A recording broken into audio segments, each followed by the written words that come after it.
गुरु ब्रह्मा गुरु विष्णु गुरुदेवो महेश्वरा गुरु साक्षात् परब्रह्म तस्मै श्री गुरुवे नमः।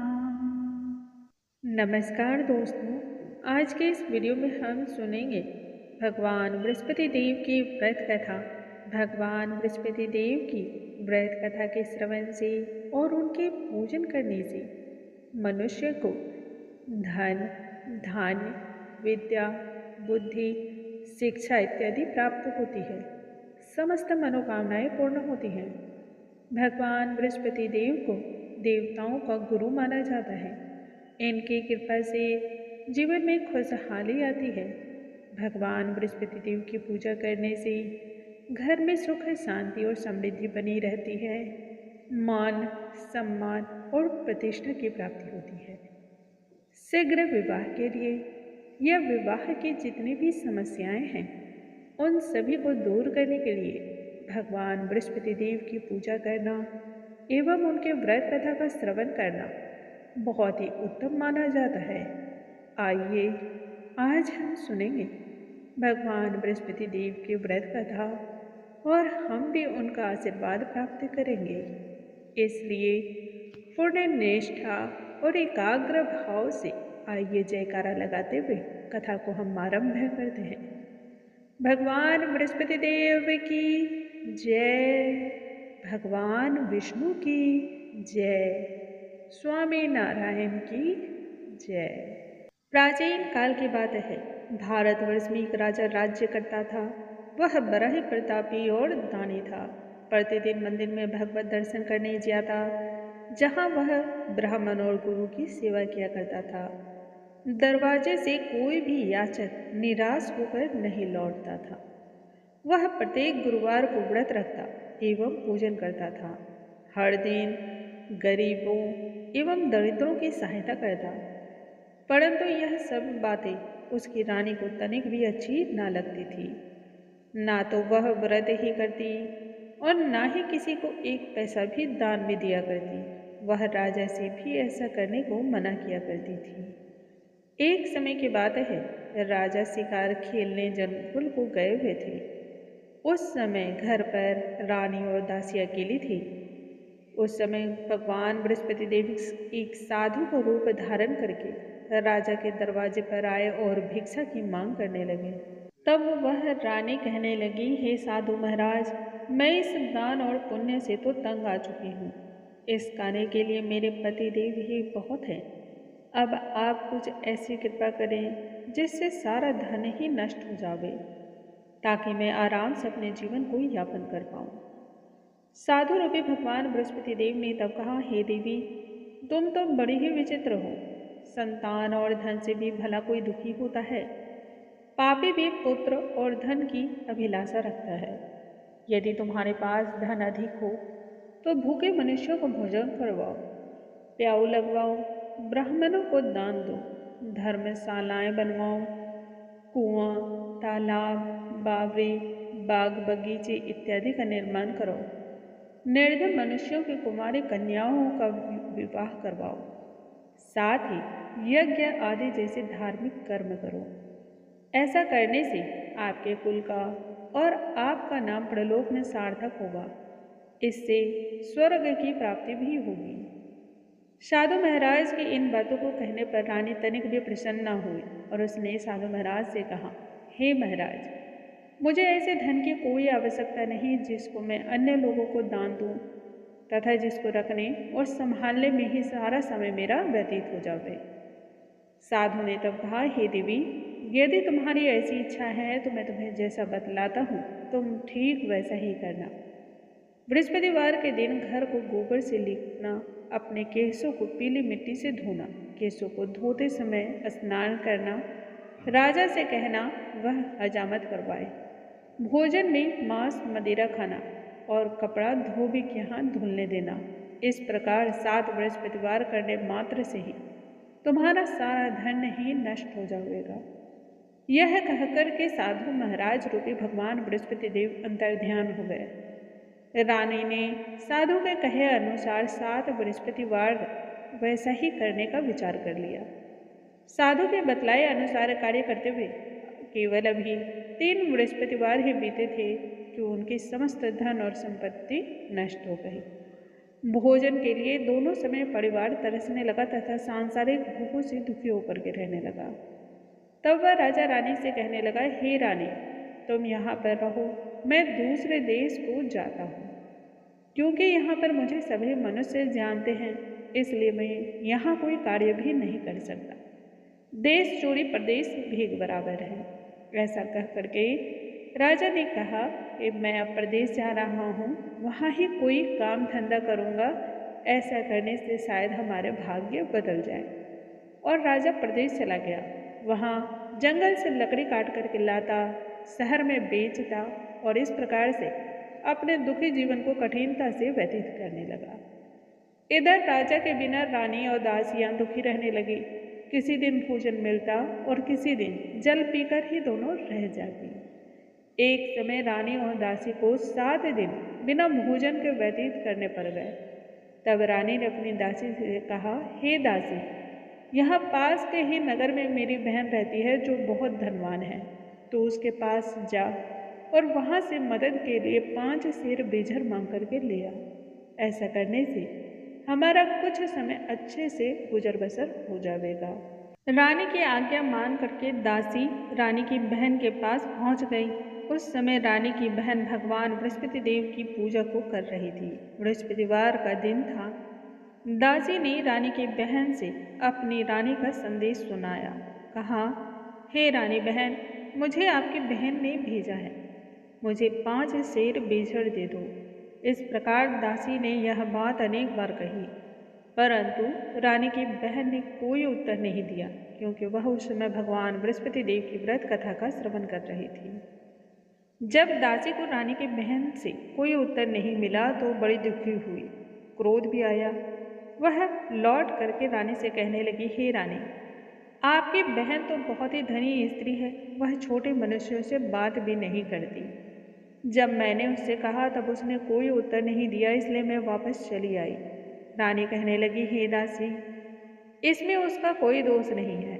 जब बुरे दिन आते हैं तब कोई सहारा नहीं देता। अच्छे और बुरे का पता तो विपत्ति में ही लगता है। यह सब ईश्वर की इच्छा है, जो होगा वह देखा जाएगा। सब हमारे भाग्य का ही दोष है। उधर रानी की बहन ने सोचा कि मेरी बहन की दासी आई थी, परंतु मैं उससे कुछ न बोली, इससे वह बहुत अधिक दुखी हुई होगी। अतः कथा को सुनकर के भगवान विष्णु का पूजन समाप्त करके वह अपनी बहन के घर आई और कहने लगी, हे बहन, जब तुम्हारी दासी हमारे घर आई थी उस समय मैं भगवान बृहस्पति देव की व्रत कथा का श्रवण कर रही थी। जब तक कथा होती है तब तक हम लोग ना तो उठते हैं और ना ही बोलते हैं, इसलिए मैं कुछ ना बोली। कहो दासी क्यों गई थी? रानी कहने लगी, बहन, हमारे घर अनाज का एक दाना भी नहीं है। वैसे तो तुमसे कोई भी बात छिपी नहीं है, इसी कारण मैंने दासी को तुम्हारे पास 5 सेर बेझर लेने के लिए भेजा था। रानी की बहन तब कहने लगी, बहन देखो, भगवान बृहस्पति देव सबकी मनोकामनाओं को पूर्ण करते हैं, शायद तुम्हारे घर में अनाज रखा हो। इतना सुनकर के दासी घर के अंदर जब गई तो सच में उसे एक घड़ा बेझर भरा हुआ मिल गया। यह देख करके उसे बड़ी हैरानी हुई, क्योंकि उसने एक एक बर्तन को देख लिया था। बाहर आकर के दासी ने सारी बातें रानी को बतलाते हुए कहा, हे रानी, जब हमें अन्न नहीं मिलता तो हम रोज ही व्रत करते हैं। अगर इनसे व्रत की विधि और कथा पूछ ली जाए तो हम भी इस व्रत को किया करेंगे। दासी के कहने पर रानी ने अपनी बहन से तब भगवान बृहस्पतिवार के व्रत के विषय में पूछा।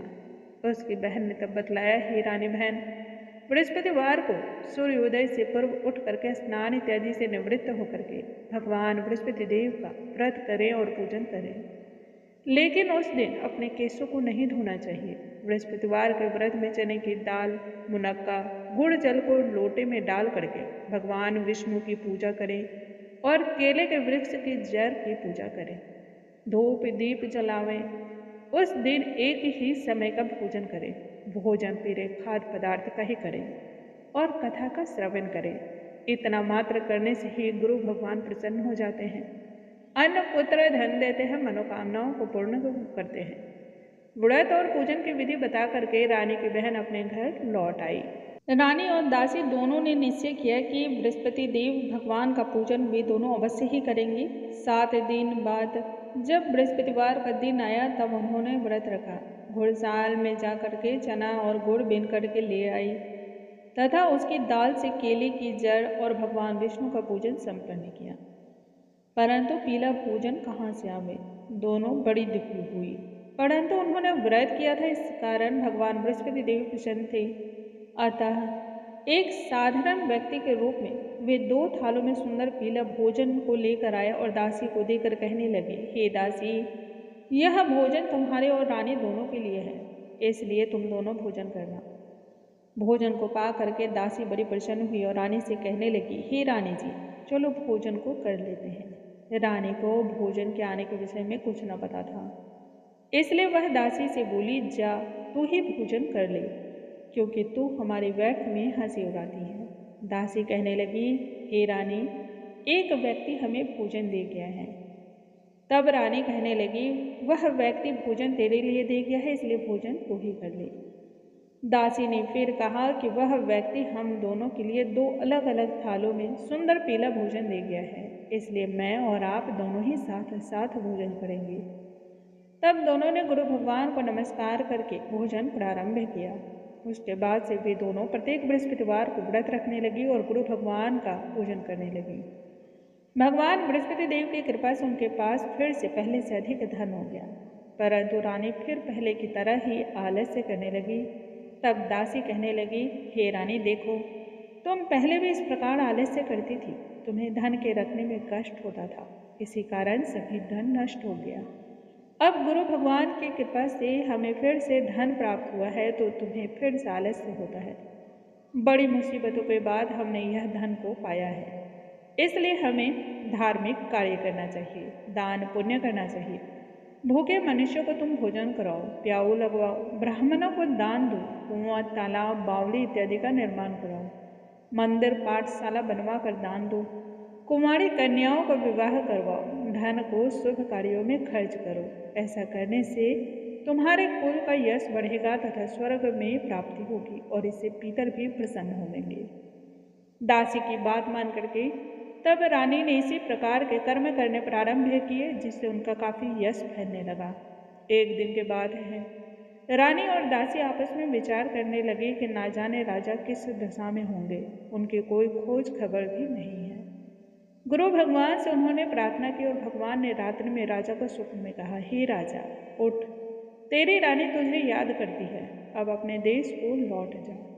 राजा प्रातःकाल उठ करके जंगल से लकड़ियां काट कर लाने के लिए जंगल की ओर चल पड़ा। जंगल से गुजरते हुए वह सोचने लगा कि रानी की गलती से उसे कितने दुख भोगने पड़े। राजपाट छोड़ करके उसे जंगल में आ करके रहना पड़ा। जंगल से लकड़ियां काट कर उन्हें बेच करके अपने दुखी जीवन को व्यतीत करना पड़ा। ठीक उसी समय उस जंगल में भगवान बृहस्पति देव एक साधु का रूप धारण करके आए और राजा के पास आकर कहने लगे, हे लकहारे, तुम इस सुनसान जंगल में किस चिंता में बैठे हो, मुझे बतलाओ। यह सुनकर के राजा के नेत्रों में जल भर आया और वह साधु की वंदना करके कहने लगा, हे प्रभु, आप तो अंतर्यामी हो, आप सर्वज्ञानी हो। इतना कह करके राजा ने साधु महाराज की अपनी संपूर्ण कहानी बतला दी। महात्मा तो दयालु होते हैं। वे राजा से कहने लगे, हे राजा, तुम्हारी पत्नी ने भगवान बृहस्पति देव के प्रति अपराध किया था, जिसके कारण तुम्हारी यह दशा हुई। अब तुम किसी भी प्रकार की चिंता मत करो, भगवान तुम्हें पहले से अधिक धन देंगे।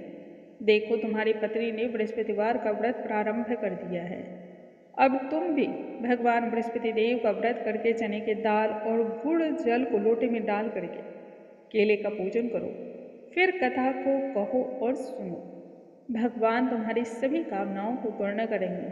साधु महाराज को प्रसन्न देख करके तब राजा कहने लगा, हे प्रभु, मुझे लकड़ी बेचकर इतना पैसा नहीं बचता जिससे भोजन करने के उपरांत कुछ बचा सकूं। मैंने रात्रि में अपनी रानी को व्याकुल देखा है। मेरे पास ऐसा कोई साधन भी नहीं जिससे मैं समाचार भी प्राप्त कर सकूं। और फिर मैं बृहस्पति देव की क्या कहानी कहूँ, मुझको तो वह भी मालूम नहीं है। साधु ने तब कहा, हे राजा, तुम किसी भी बात की चिंता मत करो।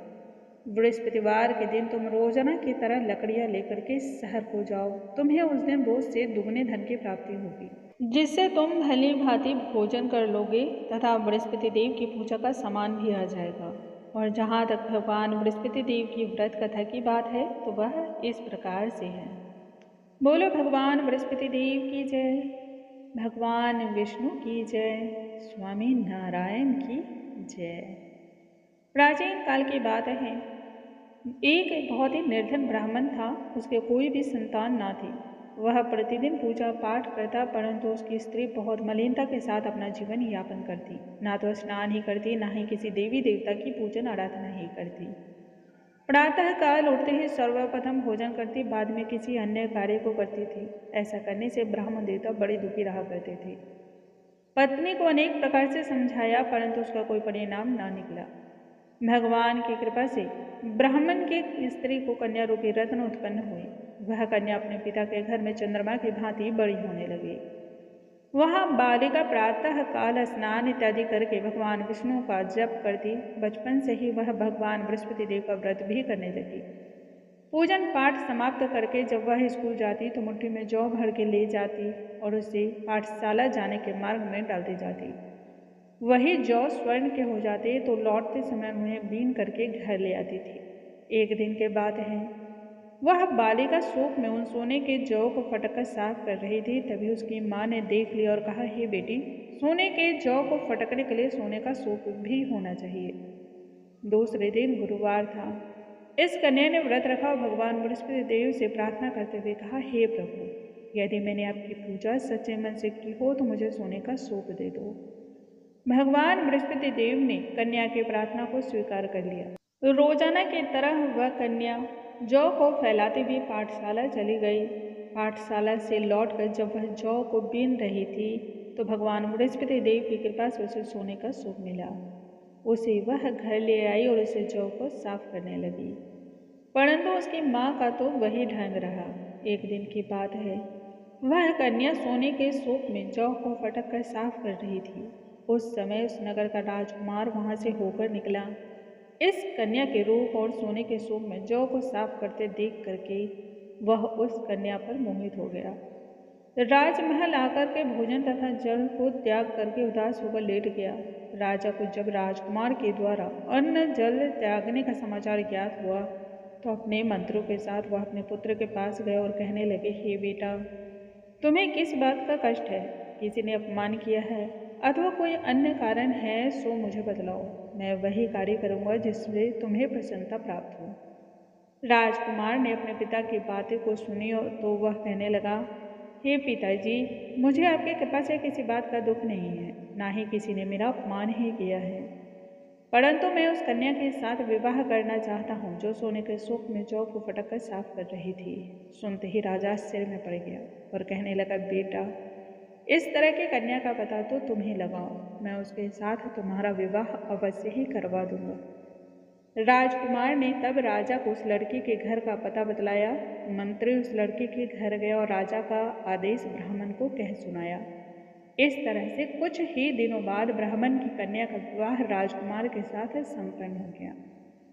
कन्या का घर से जाना था कि ब्राह्मण देवता के घर में पहले की ही भांति गरीबी और दरिद्रता का वास हो गया। अब तो भोजन के लिए अन्न भी बड़ी मुश्किल से मिलता था। एक दिन दुखी होकर के ब्राह्मण देवता अपने पुत्र से मिलने गया। तब बेटी ने पिता की दुखी अवस्था को देख करके माँ का समाचार पूछा। ब्राह्मण ने सभी हाल कहा। कन्या ने बहुत सारा धन दे करके अपने पिता को विदा कर दिया। इस तरह ब्राह्मण का कुछ समय सुखपूर्वक व्यतीत हो गया, लेकिन कुछ दिनों बाद फिर वही हाल हो गया। ब्राह्मण फिर अपनी कन्या के यहाँ गया और सभी हाल कहा तो पुत्री कहने लगी, हे पिताजी, आप अब माता जी को यहाँ लिवा लाओ, मैं उन्हें वह विधि बतला दूंगी जिससे गरीबी सदा के लिए दूर हो जाए। ब्राह्मण देवता अपनी स्त्री को साथ लेकर के पुत्री के पास राजमहल पहुंचे तो पुत्री अपनी माँ को समझाने लगी, हे माँ, तुम प्रातः काल उठ करके सर्वप्रथम स्नान आदि करके भगवान विष्णु का पूजन करो तो सभी दरिद्रता सदा सदा के लिए दूर हो जाएगी। परंतु उसकी माँ ने पुत्री की एक भी बात का मान न रखा और प्रातः काल उठ करके ही पुत्री का बचा जूठन खा लिया। एक दिन उसकी पुत्री बहुत अधिक क्रोध में आकर के एक रात कोठरी से सारा सामान निकाल करके उसमें अपनी माँ को बंद कर दिया। प्रातः काल उसमें से निकाला तथा स्नान आदि करके पूजा पाठ करवाया तो उसकी माँ की बुद्धि भी ठीक हो गई। इसके बाद वह नियम से पूजा पाठ करती और प्रत्येक बृहस्पतिवार को व्रत रखने लगी।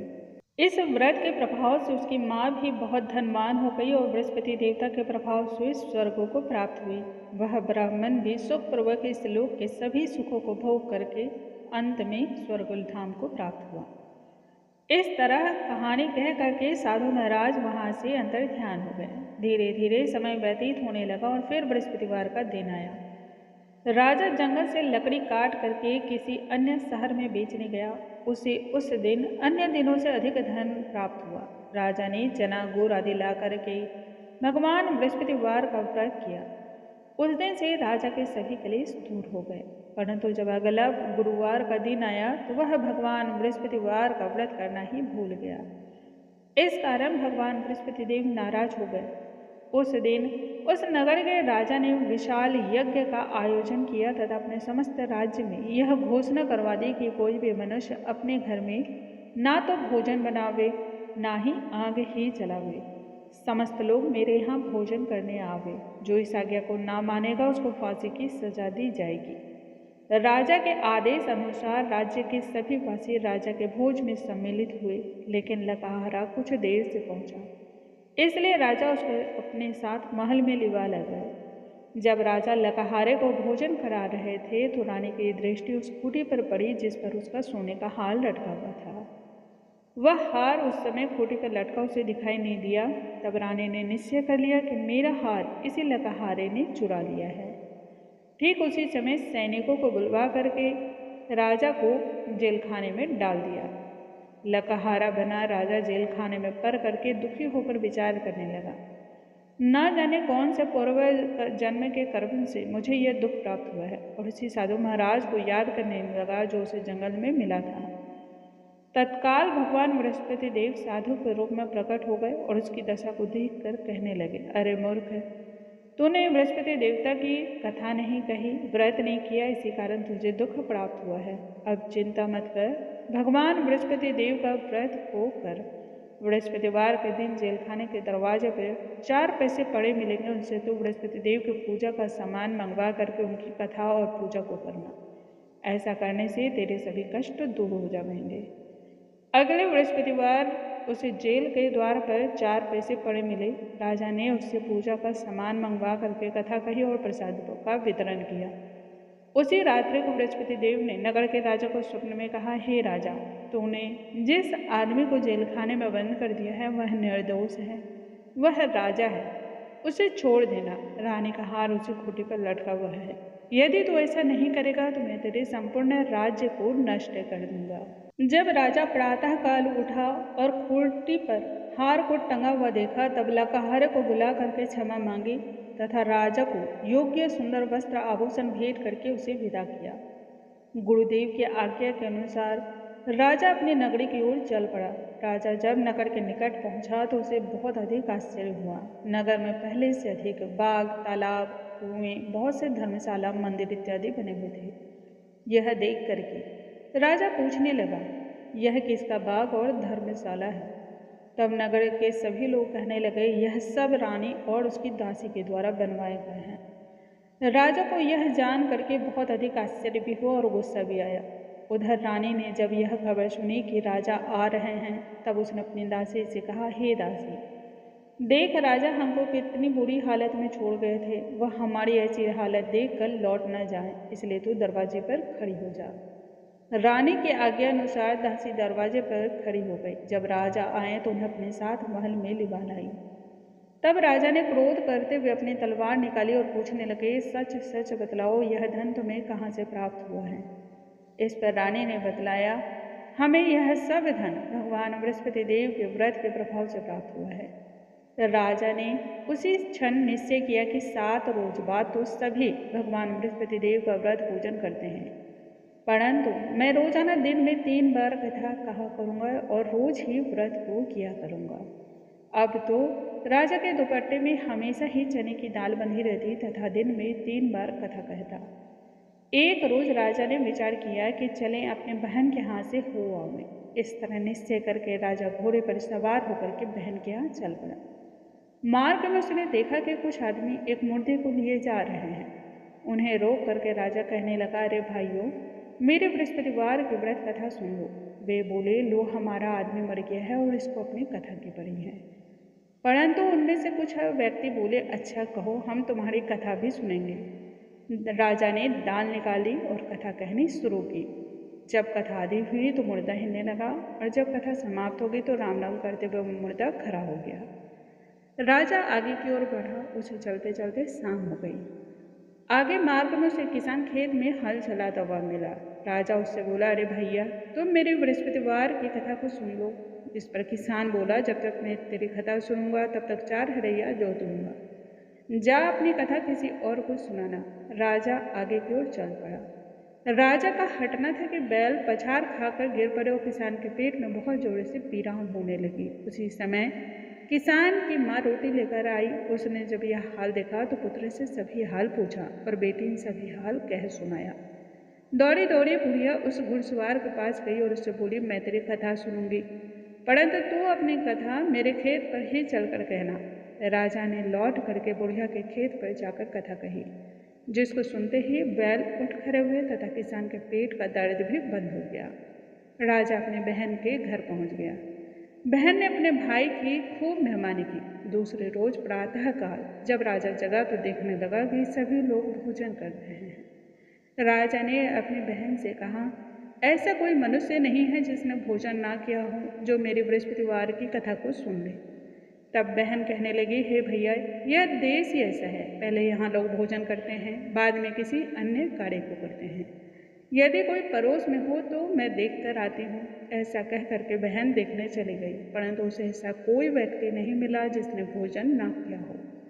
अतः वह एक कुम्हार के घर गई जिसका लड़का बीमार था।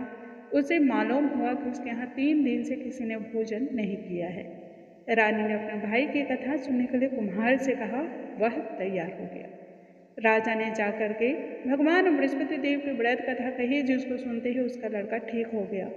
अब तो राजा की खूब प्रशंसा होने लगी। एक दिन राजा ने अपनी बहन से कहा, हे बहन, अब मैं अपने घर को जाऊंगा, तुम भी तैयार हो जाओ। राजा की बहन ने अपनी सास से अपने भाई के साथ जाने की आज्ञा मांगी।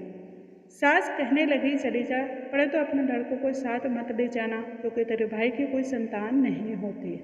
बहन ने अपने भाई से तब कहा, हे भैया, मैं तो चलूंगी, परंतु कोई बालक नहीं जावेगा। राजा ने तब कहा, जब कोई बालक नहीं जावेगा तब तुम्हें जाकर के क्या करोगी। बड़े ही दुखी मन से राजा अपनी नगरी को लौट आया। राजा ने अपनी रानी से कहा, हमने ही संतान है, इसलिए कोई हमारे घर आना पसंद नहीं करता है।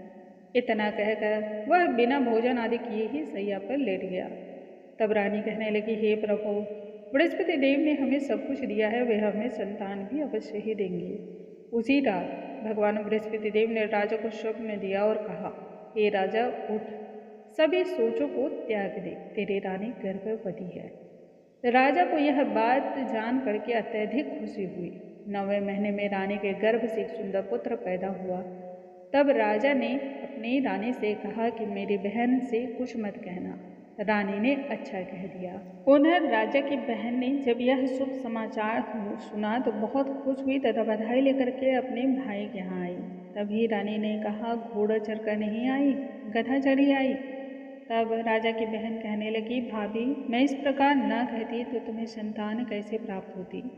भगवान बृहस्पति देव ऐसे ही हैं, जिसके मन में जो कामनाएं रहती हैं वह सभी को पूर्ण करते हैं। जो सद्भावना पूर्वक भगवान बृहस्पति देव का व्रत करता है एवं कथा को पढ़ता और सुनता है, दूसरों को सुनाता है, भगवान बृहस्पति देव उनकी सभी मनोकामनाओं को पूर्ण करते हैं और उनकी रक्षा करते हैं। जो संसार में सद्भावना पूर्वक एवं सच्चे हृदय से भगवान बृहस्पति देव की पूजा करते हैं, उनकी सभी मनोकामनाएं वह उसी प्रकार से पूर्ण करते हैं जिस प्रकार से रानी और राजा का पूर्ण हुआ। भगवान बृहस्पति देव की कथा का गुणगान जिस प्रकार से राजा और रानी ने किया तो उनकी सभी इच्छाएं प्रभु ने पूर्ण की, उसी प्रकार से मनुष्य को हृदय से उनका नमन करते हुए जय जयकार करना चाहिए। बोलो भगवान बृहस्पति देव की जय, भगवान विष्णु की जय, स्वामी नारायण की जय। दोस्तों, आज के इस वीडियो में हमने सुना भगवान बृहस्पति देव की व्रत कथा। कल नए अध्याय के साथ हम फिर से मिलेंगे। तब तक के लिए नमस्कार।